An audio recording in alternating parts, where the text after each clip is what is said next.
Please insert one commentary now. Ah, crap. All I got is this try-up, and I have to use exact change with this thing. Hey, Bane, you have any commentaries on you? Do I look like a commentator to you? I'm a fucking chicken, what do you think? Sensors indicate that you do not possess the proper payment. I shall provide commentary material for you to commentate on. Oh, wow. These post-apocalyptic toll booths are great! Adding background music. Hey, wait a minute, I don't use... LCD sound system. Yeah, okay, I can live with this.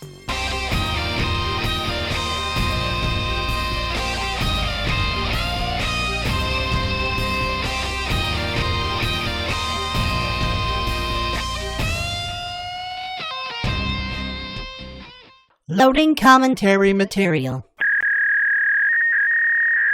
Ah, shit. What? It's DesolatorMagic, a Magic the Gathering YouTuber who generally tends to make points outside of what the mainstream consciousness of Magic players talk about, but let's just say there's a reason some of his stuff isn't heard within the mainstream consciousness of Magic players. Strange though, normally you don't get a whole video of his that's objectively wrong, or even the majority of one. You don't really get that from any Magic YouTuber for that matter. They tend to think about what they say pretty thoroughly before bringing up points. Wait, so you're going to be spending the next 20 minutes talking about Magic the Gathering? I mean, I guess so? Piss break! Shall we begin? Yep, let's get started. But I feel like maybe at this point I've driven away a certain type of person from my channel, and that's good, so let's make this video. By the way, slight disclaimer, if you are one of those try-hard pro wannabes where you think you're as good as them just because you read their blogs and listen to a couple of their strategies, watch some live streams, and now you're like the biggest pseudo-pro in the world, so you're gonna go around telling everybody they're wrong and just spewing out complete and utter nonsense that you just regurgitate from what you heard the pros say, this ain't the channel for you. Oh, and FYI, I'm probably not the only person in the MTG community that doesn't appreciate your amazing advice or any of your comments. Looking at the comments from your past few weeks of videos, I don't see anything involving regurgitation of what the pros say. I also don't see things that don't make sense, except for that one part where the Masked Starmaker and I start memeing in a single thread of discussion. So, the way it sounds, you're just saying this because some people dared to disagree with what you had to say. It's kind of part of the point of the comments section, though, to discuss the content of the video and the message the video relays. Wait, for that matter, if you don't follow the pros and you present a point that the pros don't cover, then why is it a bad thing to point out what the people whose job is literally to play the game have said about a subject as a counterpoint? Couldn't you just... I don't know, respond with what makes that an invalid point instead of writing it off as invalid because it comes from a professional player? Now that I've cleared the room of all those people, let me just open this video by saying, why does Magic the Gathering have lands? Because of the variance, something that you bring up as a reason? Because it ties into the flavor of planeswalkers traveling the multiverse? Because that artwork? Because some lands do things other than provide mana? Because you get the point. If I just told him everything here, then I wouldn't have much of a video. Now, the reason I'm asking this mind-bending question is because I've been asking a couple people about, Yu-Gi-Oh!, which I know a little bit about, and of course Pokemon, which I know quite a bit about, and, Hearthstone, Force of Will, Vanguard, and it seems like they all have a common theme. They don't have lands. Keep these games in mind. They're going to come up. And some of you already know what I'm going to say about Force of Will. Like the 5 people who actually play Force of Will. Because everybody else just confuses it for a Magic card with the same name. Now, I'm going to massacre this, and all the Hearthstone people are going to tear me apart in the comments because I have no idea what I'm talking about. I've never played Hearthstone before. But from what I've told, it's kind of like what turn it is or something like that determines like your mana level. And then, that determines what you can cast and when. So basically, it's like MTG. If MTG, you were automatically putting down a land every single turn. You should actually hold off a bit on that self-degradation. You actually got it exactly right. You literally just gain mana every turn, and you start with one right from the word go if you go first anyway.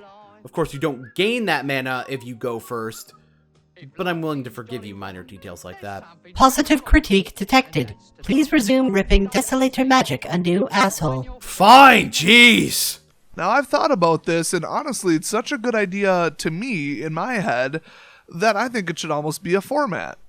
you start with like a 40 card deck, and then you automatically get 1 land per turn off of like a separate pile. Or you just say, oh, I'm tier 1, I'm tier 2, I'm tier 3 based on what turn it is. So that's like what tier wizard you are, and it's kind of like leveling up an experience. So it makes sense logically. It kind of follows the storyline, I guess, or I should say like the story basis of you being a planeswalker as a player, and it kind of follows that. And I mean, it works. Point required. But he's not done. It has been over 30 seconds and there is information to debunk. First of all, it's 11 seconds, but fine, whatever. Swear I hope I never become a frickin' robot. So it just works when you later admit that you have yet to playtest this concept and have no idea how effective or ineffective it is? So when you think, oh, but what about, mana ramp and this and that and land destruction? Simple. Instead of, hey, blow up enemy mountain or enemy land or whatever the card says, reduce enemy's mana tier by 1. So you could still, cast really powerful stuff early if you had the right deck, and you could still, raise your tier with like an instant, or, it would be so simple. Okay, what about cards that put lands into your hand? Stuff like Lay of the Land and Cultivate, which lets you retrieve a land and put it into your hand so you can play it on a later turn. Do you take the decision on which land to play the next turn away and just put the card on top of the land deck, assuming you use a land deck at all? For that matter, if you're not using a land deck, isn't that a lot more paperwork to keep track of, which Hearthstone doesn't have to worry about because it's not a physical card game? There are even solutions other than this that you're ignoring, including one that is a format that people actually play in Magic casually, but I'll get to that later. So it really begs the question, why the heck are lands actually cards in the deck? Now, I thought long and hard about this. Not that long and not that hard, considering I've only been playing for about 2.5 years, but from what I can tell, the game Magic was, of course, invented in 1993. Now, keep that in mind. There was almost no other competitive card game like this at the time. Every reviewer of MTG as a whole has said something to the effect of, this set the tone for board games afterwards, for card games afterwards, for everything. Even future revisions of Dungeons & Dragons had a little bit to do with the card game. So really, they just had nothing to base it on. They didn't just say, oh, what would be really great is if we made this game, but without lands in it, which I think is honestly what, some of the other games have done. Apparently later is right now. As I said, Hearthstone being digital is actually the reason it doesn't have lands. Don't believe me? The World of Warcraft TCG back in the day actually let you play any card in your deck as a land.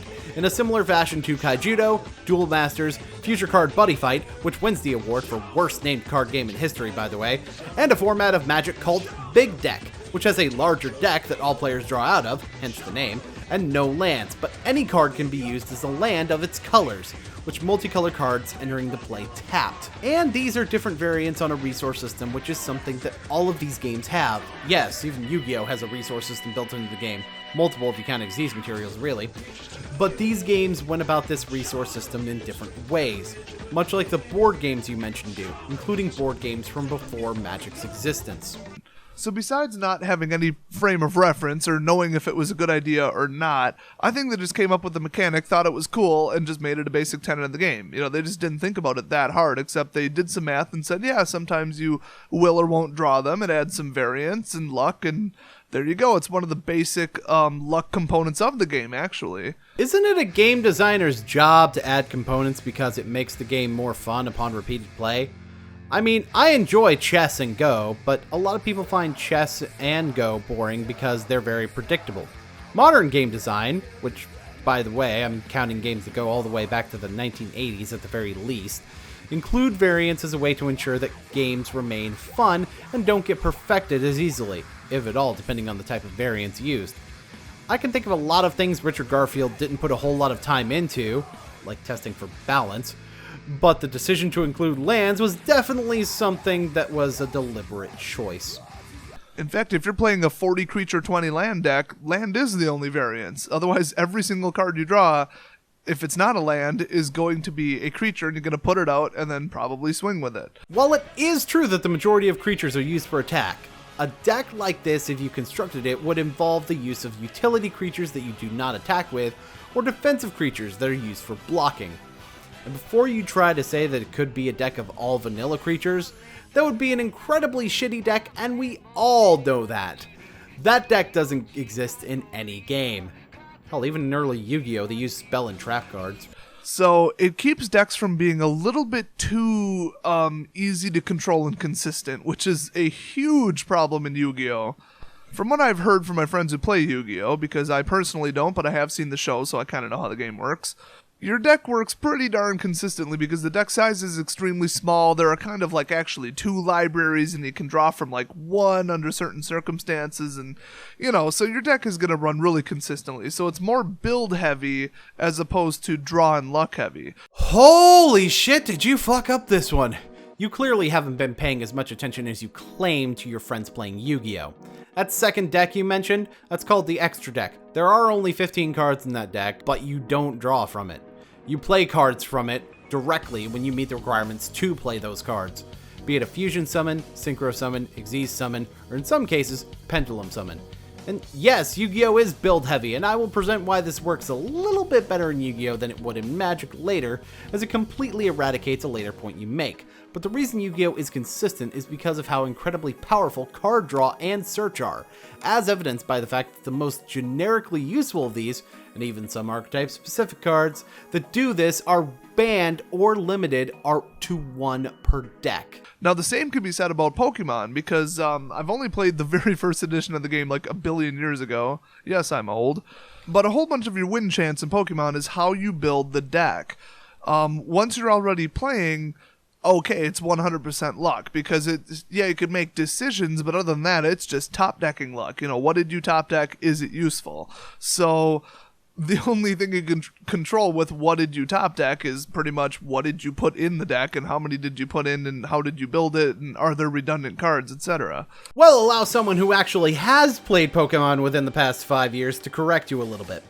Yeah, your build is important, just like it is in all of these games, and just like it is in Magic, which is something you failed to mention here, even though you've brought this up in previous videos. And yes, luck plays a larger role than in Magic. However, play skill is much more prevalent than you think it is. You have to know when to switch your Pokemon out, as oftentimes it will also cost you energy that you have to remove from a Pokemon in order to do so, or you need to save cards that have specific effects or attach an energy to a different Pokemon in order to set up a later assault, even though you could do more damage right now. Not to mention the fact that many of the better trainer cards are supporters, meaning you can only play 1 per turn. Therefore, you often must decide what you need to do and what card is most likely to give you the ability to do that. Much like in Magic, where the decisions you make about the cards that you have available to you are more important than having a 4th freaking land. Now, Pokemon, of course, did use energy cards, so that's kind of like lands and mana, and it kind of acts the same way. But there are other games like Force of Will and Vanguard that, as far as I can tell, don't use anything even similar. You just put, like, the cards in your deck that you want in your deck, and don't worry about lands showing up way too often or not enough. Okay, lands aren't destroyed when you take damage to your life points or you lose a creature in Magic, much like what would be the equivalent in Pokemon. So they're similar in the sense that they're cards that let you do things. And those things include attacking and switching out in Pokemon. Seriously, this comparison is stupid. As for Vanguard and Force of Will, Vanguard has an entirely different system for creating variants. 2 of them, in fact, but they do have similarities to lands, if you're going to say that energy cards are similar to lands. First, you have the grades. Vanguard may not have Mana Screw, but it certainly does have Grade Lock, where you're pretty much stuck without being able to get to the highest grade available because you don't have the cards to get there. There's actually a general formula people accept for the number of cards in each grade that you should have in your deck, so deck construction is even more constrained than in Magic, where you operate on a mana curve. The other variable is triggers. Funny thing about triggers, you have to run exactly 16 of them. Oh, and the one that you'd probably want to be all of your triggers if you could, the heal trigger? Yeah, you can only run 4 of that, even if your clan has multiple different heal triggers. And those can wind up in your hand, where they can only be used to guard. I mean, you technically can put them on the field, but everything but draw triggers has 10,000 guard anyway, so you're better off guarding with them. Cards in your deck that are a lot less useful if you draw them at the wrong time or don't draw them at the right time? Yeah, that sounds really similar to lands, actually. As for Force of Will, they do have something like lands. Magic Stones. They rest to give you mana and replenish every turn. You can only play one a turn in most circumstances. Yeah, that sounds a lot like lands to me, especially since these Magic Stones are tied to particular types of mana. Holy fuck, they are lands! I'm aware that the fact that they're in a separate deck does support its overall point of other games removing the variants associated with lands, but again, he's using Force of Will as an example of a game that doesn't have lands, and that's straight up wrong. Now fast forward to modern times, what's the number one thing that pros complain about happening to them specifically at tournaments? It's getting land screwed, or getting land flooded, but that's a lot less common. Wait, why are you parroting what you've heard pros say to prove your point if you don't want other people parroting what pros say to disprove your points? That's some delicious hypocrisy right there. Tasty. Also, I've never heard them complain as much about that as, say, people legitimately cheating at the game, having a bad draft or sealed pool, reading the metagame in Modern being akin to rolling dice, losing to ignite memories, cracking packs instead of drafting with them for the sole purpose of driving one man completely and utterly insane. You get the idea. They complain about things far different from what you're talking about. They may mention it happening, but that's just because it's part of the game. Shut the fuck up! Now, I don't think that the designers of Wizards playtested the game enough to know how annoying and how bad getting mana screwed was. I mean, I'm sure it happened to them playtesting and they just thought, oh, it's part of the game, that's luck. If somebody's running a really superior deck, then, you know, then the underdog has a chance because maybe they'll get stuck on land. And I've won plenty of games like that, but I've lost just as many. I mean, mathematically, you're going to win and lose just as many, you know, on you getting mana screwed or your opponent getting mana screwed. So I didn't want to cut you off, even though what you said is just everybody can get mana screwed, which isn't really a stupid thing, but let me just point out a couple things to you. First, when they playtested Magic, they had Black Lotus and the Moxes. Yep. Second, they saw that Mana Screw was a thing and didn't think that it was a big deal, mainly because it happens much more rarely when your deck is properly constructed. Say, didn't you already point out that Pokemon is a build-intensive game where luck becomes a factor once you start playing? Huh. That's weird. So just think, my proposal would be, now not to change the game, I don't seriously think that they should do this. This is just a what-if crazy scenario. I'm not saying they should ever do this. They honestly should not do this. Proposal. Noun. A plan or suggestion, especially a formal or written one, put forward for consideration or discussion by others. Consideration or discussion. Consideration. Consider.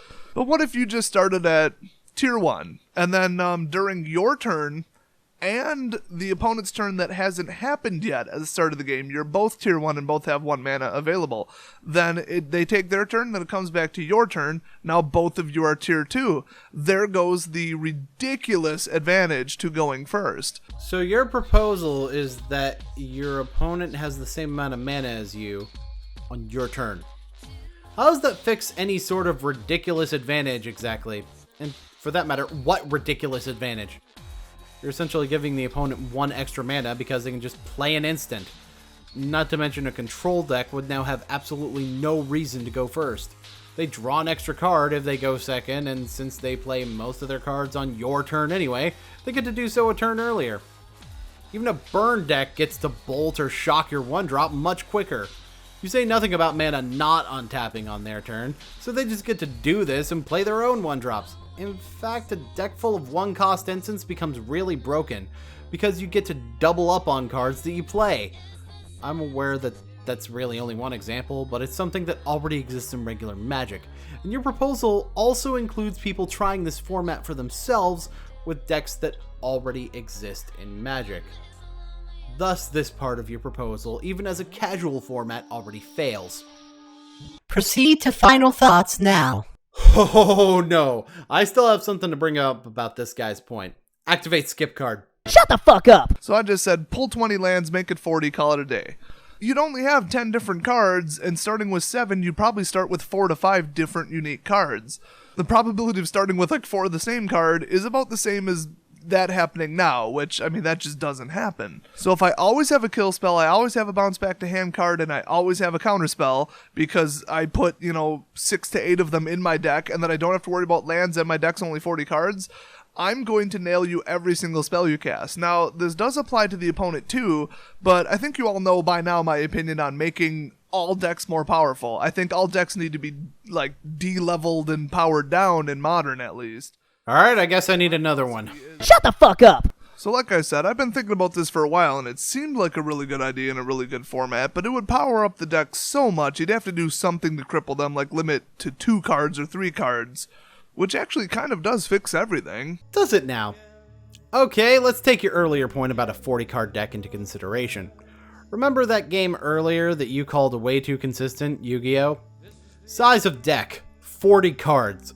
Limit on copies of the same card, 3. Doesn't fix a damn thing.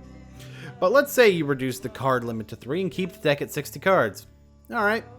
I'll take this list from the most popular deck in Modern and the most controlling, Jund. As you can see, there are exactly 5 non-land cards in the main deck that have 4 copies. There are 7 cards with 2 or fewer copies in the main deck. All this deck needs is a bit of tweaking, especially if it doesn't have to worry about colors anymore, which you seem to go off and on with. And if it doesn't need colors, you can just run stuff like Path to Exile or Quicken. He then goes on to negate the entire video by outright calling his idea bad. And, I'm not going to fault him for trying to release content that approaches Magic from an unusual direction. I would have done a video on him long before now if I was. But this particular video struck me in the wrong way with how many facts he got wrong. Granted, him saying such and such card is broken because of this combo is subjective and something that can either be proven or disproven with use and time. And thus far appears to not be the case with your most recent target for this type of attention, Cryptolith Rites. However, there's a lot of factual things in this particular video that you got wrong, and I think I can help you become a Magic YouTuber off the back of it. You see, Magic on YouTube should be a discussion. You present your argument in the video, the commenters present arguments in their comments and discuss your ideas and thoughts, and you can even join in on that discussion. There will certainly be straight up haters, but I honestly don't see that on your channel. So, I'm going to give you some advice that a professional Magic player would be giving you as well. You cannot reach success in this game, either Magic or YouTube, by doing nothing but talking. You have to listen and admit when someone has a better argument than you. I knew a guy who dismissed what I had to say and only listened to the pros.